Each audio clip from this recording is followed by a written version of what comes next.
Viewers, আসসালামু আলাইকুম। আমি জান্নাত আর চলে আসলাম আমার ফার্স্ট ব্লগ নিয়ে। আজকে হঠাৎ করেই শুরু করে দিলাম।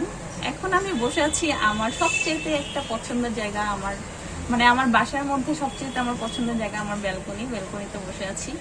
4টা 4:30টার মতো বাজে। আর এখানে সরাসরি রান্নায় চলে আসতে হলো, কারণ বারান্দার কয়েকটা ভিডিও ক্লিপ আমার রিমুভ হয়ে গিয়েছে। তো আজকে ইফতারের জন্য আমি একটু হালিম বানাবো। আর বাসায় আমরা আজকে 4 জন আছি, 4-5 জনের জন্য এক প্যাকেট প্যাকেট হালিমেই হয়ে যায়। আর অনেক মানুষ দেখা যায় 10-15 জন যখন গেস্ট আসেন তখন চাল ডাল ভিজিয়ে ট্র্যাডিশনালভাবে রান্না করলে বেশি ভালো হয়। তো প্যাকেটের গায়ে সব ডিটেলস লেখাই আছে কিভাবে কি রান্না করতে হয়।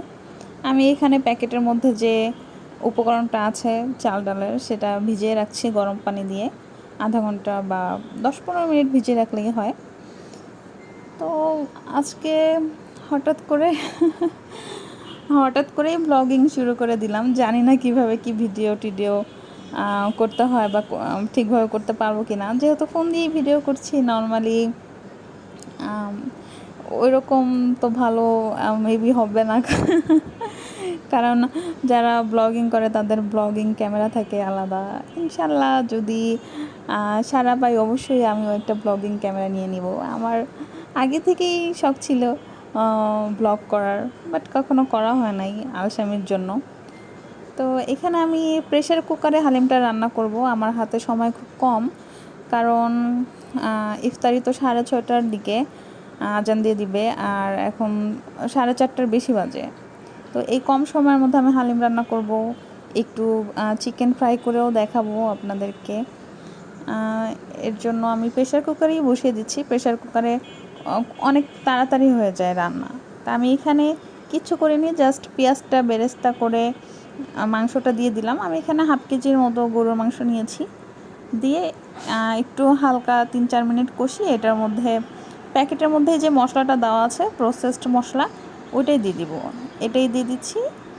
আর একটু কষিয়ে জাস্ট এটার মধ্যে ওই ভেজানো উপকরণটা দিয়ে দিব। আর তারপরে 4-5 গ্লাস পানি, যে যেমন আর কি ঘন পছন্দ করেন, 4-5 গ্লাস পানি দিলেই হয়। তো দিয়ে রান্না করে ফেলবো, জাস্ট এতটুকুই। আর নামানোর পরে গার্নিশ আপনারা যেগুলো দিতে পছন্দ করেন, যে পেঁয়াজ বেরেস্তা, তারপরে কাঁচামরিচ কুচি, ধনিয়া পাতা কুচি, এগুলো দিয়ে পরিবেশন করে ফেলবেন। আর অবশ্যই লেবু লাগবে, লেবু ছাড়া তার হালিম জমে না। তো এই হচ্ছে আমার হালিম রান্না, ঝটপট প্রেসার কুকারে হালিম রান্না। এইভাবে রান্না করলে দেখা যায় 15 মিনিট আমি উপকরণটা ভিজিয়ে রাখলাম, আমার 15 মিনিটের মধ্যে রান্না হয়ে যায়। টোটাল এক চুলায় আপনার আধা ঘন্টার মধ্যে হালিম রান্না হয়ে যাচ্ছে। এখানে আপনি 3-4 প্যাকেটও যদি রান্না করেন বড় প্রেসার কুকারে, তো এতটুকু সময় লাগবে যে 15 মিনিটের মধ্যে রান্না হয়ে যাচ্ছে। আর এখানে আমি রান্না করতে করতে কাজের ফাঁকে একটু ফেস প্যাক গুলিয়ে নিচ্ছি, কারণ রান্নার সময় দেখা যায় মুখে অনেক তাপ লাগে। তো আমি ফেস প্যাক গুলিয়ে মুখে একটু লাগিয়ে নিলাম, যে একই সময় এই আমার স্কিন কেয়ারও একটু হয়ে গেল। আর এখানে ছোলা ভুনা হয়ে গেছে অন্য চুলায়, আমি পরিবেশন করে নিচ্ছি যেহেতু সময় খুব কম। আর আমি 1 ঘন্টার মধ্যে এই চুলার সাইডে পারে আমি যাই, মুরগির কারণ মাংসটা রান্না বাবু করে তো নিচ্ছি। ছোট, বাবুকে রেখে চুলার আর পারে যেতে পারি হালিমটা না। হয়ে তো গেছে, দেখা এখন যায় যে চুলাটা বন্ধ ইফতারের করে 1 ঘন্টা দিচ্ছি। আগে চুলার আর পারে যাই, কিছুক্ষণ পরে আমি যতটুক টুকটাক ঢাকনাটা আমি খুলবো। বলে রাখি যেই কয়টা আইটেম আমি বানাবো 1 ঘন্টার মধ্যে জাস্ট আমি বানিয়ে বের হয়ে চলে আসি, এইরকম। আর এখানে পাশের চুলায় মুরগির মাংস রান্না করতে করতে আমার প্রেসার কুকারে 5-6টা সিটি দিয়ে দিয়েছে। আর আমি ঢাকনা খুলে দেখি আমার হালিম রান্না ডান। তো এখানে আমি একটু ধনিয়া গুঁড়া দিয়ে দিলাম, আর একটা ম্যাজিক মশলা দিয়ে জাস্ট এই আমি পরিবেশন করে ফেললাম। দেখতেই পাচ্ছেন আমার ঝটপট হালিম রান্না রেডি। আর এখানে আমি চলে আসলাম একটু চিকেন ফ্রাই করব। তার জন্য গরম মশলার গুঁড়াটা দেখলাম শেষ হয়ে গিয়েছে, একটু গরম মশলা গুঁড়ো করে নিচ্ছি। এটার রেসিপি যদি চান আমি দিয়ে দিব, নেক্সট টাইম দেখিয়ে দিব। একেবারে এই গরম মশলার গুঁড়াটার ফ্লেভারই অন্যরকম, এটা দিলে টেস্টই চেঞ্জ হয়ে যায় খাবারের। তো এখানে আমি গুঁড়ো করে নিচ্ছি। আর আমি আগে থেকে যে চিকেন ফ্রাই করব, একটা ব্রয়লার মুরগি ধুয়ে পরিষ্কার করে একটু দুধের মধ্যে ভিজিয়ে রেখেছি। মানে 1 গ্লাস পানিতে 2-3 চামচ গুঁড়া দুধ দিয়ে আর 1 চামচ লবণ দিয়ে আমি সেই পানিতে মাংসটা আধা ঘন্টার মতো ভিজিয়ে রেখেছি। এতে করে মাংসের খুব ভালো একটা টেস্ট আসে। যে একটা ব্রয়লার মুরগির যে একটা মানে বাজে ফ্লেভার থাকে, অনেক সময় একটু মানে নাকে গন্ধ লাগে, সেটা একেবারেই চলে যায়। আর লবণটা দেওয়ার জন্য মাংসের ভিতরে খুব ভালো করে লবণটা ঢুকে যায়। আর মশলাগুলো দিয়ে যখন আমি ম্যারিনেট করব, তখন খুব ভালো করে মশলাগুলো মাংসের ভিতরে ঢুকে একেবারে জুসি হয়ে যাবে। তো যার কারণে আপনারা এই স্টেপটা করে দেখবেন, অনেক ভালো হয়। তো আমি এখানে মশলা দিলাম হচ্ছে, তো এখানে আমি 2 কেজির একটি ব্রয়লার মুরগির জন্য 1 চামচ করে আদা রসুন বাটা দিয়েছি, 2-3 চামচের মতো পেঁয়াজ বাটা দিয়েছি, আর হচ্ছে গরম মশলা গুঁড়া 1 চামচ, ধনে গুঁড়া 1 চামচ, জিরা গুঁড়া 1 চামচ, সয়া সস, দেন টমেটো সস, টক দই, একটু তেল দিয়েছি। এগুলো মশলা দিয়ে আমি ম্যারিনেট করে নিয়েছি। মানে আমি এখন ভুলে গিয়েছি যখন আমি ভয়েস দিচ্ছি যে কী কী মশলা দিয়েছিলাম, মানে বলতে যেয়ে ভুলে যাচ্ছি। তো আমি ডেসক্রিপশন বক্সে দিয়ে দিব।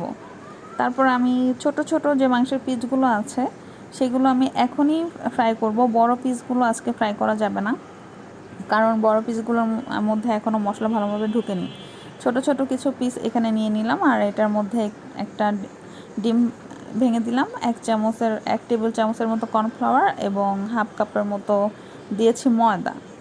আর এটা জাস্ট আমি মাখিয়ে ভেজে ফেলছি। এভাবে আপনারা ভেজে খেয়ে দেখবেন, অনেক টেস্ট। হ্যাঁ, এটা হচ্ছে আপনার রেস্টুরেন্টের যে থাই চিকেনটা আছে ওই রকম, ওর থেকে অনেক মজা লাগে আর কি। এভাবে আপনারা বানিয়ে দেখতে পারেন। আর পাশের চুলায় আমি যেটা দেখালাম ওটা হচ্ছে আম্মুর একটু দাঁতে ব্যথা হচ্ছে। আম্মু ইফতারের আগে মেকআপ করে একটু কুলকুচি করে নেবেন। তো এর জন্য আমি কয়েকটা লবঙ্গ দিয়ে তেজপাতা দিয়ে পানি ফুটাতে দিয়েছি। এই পানিটা দিয়ে কুলকুচি করলে দাঁতে ব্যথা অনেকটা কমে যায়। তো এখানে আমি ফ্রাই করে নিচ্ছি চিকেনটা। আর এই হচ্ছে আমার আজকের ইফতারি। তো আজকে হঠাৎই আমি ব্লগিং শুরু করেছি, মানে করছি, ভিডিও করে রেখেছি, এখন আমি জাস্ট ভয়েস অ্যাড করে দিচ্ছি। তো 8:30টার মতো বাজে। তো এখন আমি একটু বেলের শরবত খাচ্ছি। আজকে বেলের শরবতের রেসিপিটা করতে পারিনি, আজকে তো ফার্স্ট টাইম। তো কি দিয়ে শুরু করব, কি দেখাবো না কিভাবে ভিডিও করব কিছু বুঝতে পারছিলাম না। তো যাই হোক, কোনো ভুল ত্রুটি থাকলে অবশ্যই ক্ষমা সুন্দর দৃষ্টিতে দেখবেন আশা করছি। কোনো সাজেশন থাকলে অবশ্যই কমেন্ট বক্সে জানাবেন। আর আজকে এতটুকুই ছিল।